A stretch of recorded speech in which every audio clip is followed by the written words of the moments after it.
পটুয়াখালীর বাউফলে ছাত্রদলের যুগ্ম আহ্বায়ক ও তার অনুসারীদের বিরুদ্ধে একজন অটোরিকশা চালককে হত্যার অভিযোগ উঠেছে।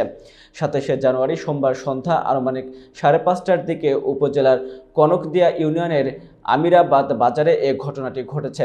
বিস্তারিত থাকছে পলাশ হাওলাদারের তথ্যচিত্রে। নিহত মোহাম্মদ সুজন হাওলাদারের পরিবার আওয়ামী রাজনীতির সাথে জড়িত বলে জানিয়েছে স্থানীয়রা। এছাড়া অভিযুক্ত মুন ইমুলের চাচা জাহাঙ্গীর হাওলাদার কনকদিয়া ইউনিয়নের বিএনপির দলীয় সাবেক চেয়ারম্যান। নিহত সুজন মদনপুরা ইউপির বীরপাশা গ্রামের নবী হাওলাদারের ছেলে। মুনইমুল ইসলাম মিরাজ কনকদিয়া ইউপির নারায়ণপাশা গ্রামের মঞ্জু হাওলাদারের ছেলে। প্রত্যক্ষদর্শীরা জানায়, বিকেলে আমিরাবাদ বাজারে নিজের অটোরিকশা বসা ছিলেন নিহত সুজন।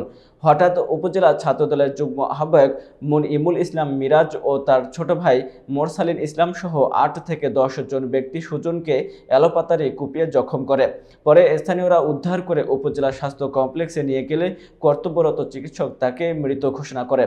রাজনৈতিক পূর্ব শত্রুতার জেরে এই হত্যার ঘটনা ঘটতে পারে বলে ধারণা করছেন। বাউফল থানার ওসি মোহাম্মদ কামাল হোসেন ঘটনার সত্যতা নিশ্চিত করে বলেন, প্রাথমিকভাবে আমরা জানতে পেরেছি মিরাজ ও তার ভাইসহ কয়েকজন এই ঘটনা ঘটিয়েছে। তবে কী কারণে এই ঘটনা ঘটেছে সে বিষয়ে আমরা কিছুই জানতে পারিনি। তদন্ত চলমান রয়েছে বলেও জানান তিনি। লাশ ময়না তদন্তের জন্য পাঠানো হবে। তিনটা আঘাত, এটাতে হয়তো কোনো বড় রক্তনালী কেটে গেছে এরকম হবে। তো ওনার হয়তো প্রাথমিকভাবে ধারণা করছি ম্যাসিভ ব্লিডিং এর কারণে মারা গেছে। আমরা মৃত অবস্থায় পেয়েছি, আমাদের কাছে মৃত অবস্থায় নিয়ে আসা হয়েছে।